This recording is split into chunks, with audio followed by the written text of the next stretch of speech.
Khalid, votre album Superposition, Talkibet, est une invitation à un voyage introspectif. Là aussi, il y a du groove, c'est captivant, c'est hypnotique. On va d'abord, avant de vous entendre, écouter un extrait, voir un extrait d'un concert que vous avez donné à l'occasion de la sortie de cet album. C'est à la Jonquille, à Genève, en Suisse. Fallout in Béchar. On regarde.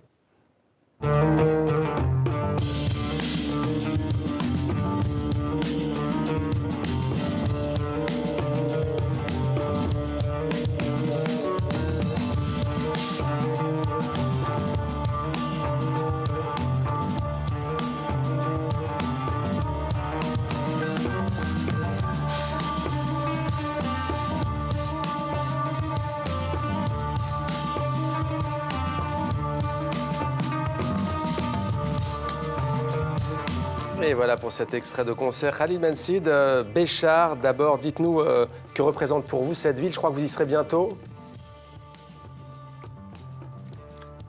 Béchar, non. Alger, oui. Alger. Béchar, j'y suis allé pour un voyage personnel. Mais Béchar, en tout cas, dans ce contexte, rien de spécial. C'est vraiment...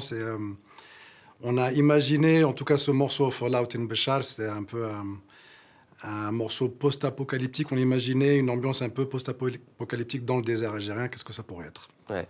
Zafif, c'est le titre de cet album. Zafif pour Zéphyr. Non, Zafif, c'est le nom du groupe. Zafif, ça veut dire le bruissement du vent en arabe. Ouais. Donc Zafif, c'est donc le nom du groupe parce que le bruissement du vent, c'est déjà ce qui nous inspire. Donc on est 4 musiciens, chacun vient vraiment d'univers différents, mais on a comment dire, une ligne directrice commune qui fait qu'on aime tout ce qui est autour de la trance et tout ce qui est hypnotique. Et il y a aussi Zafif, c'est un mot aussi en vieil arabe qui veut dire aussi la vitesse. Donc il y a aussi une notion de vitesse dans notre musique. Et voilà, en fait, en gros, Zafif, ça va être, si je peux le définir, c'est un laboratoire musical collaboratif, fondé donc de 4 membres, dont moi-même.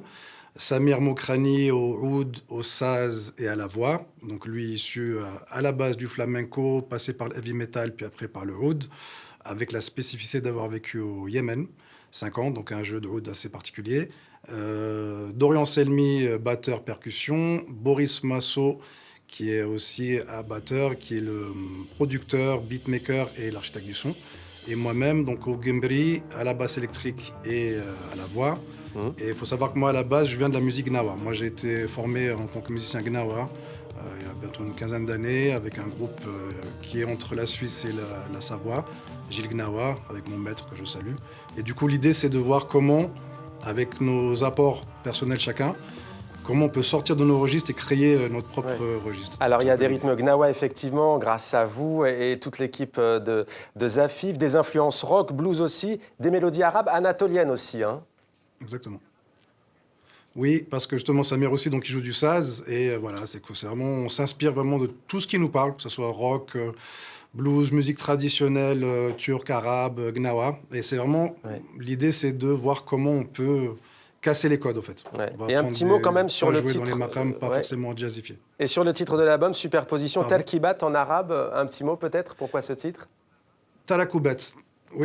Talakoubat, parce que justement, je pense que ça définit bien qui on est. C'est une superposition de plusieurs choses. Ouais. Autant au niveau culturel, au niveau identitaire, au niveau spirituel, au niveau émotionnel. Et on essaie d'exprimer ça à travers notre musique.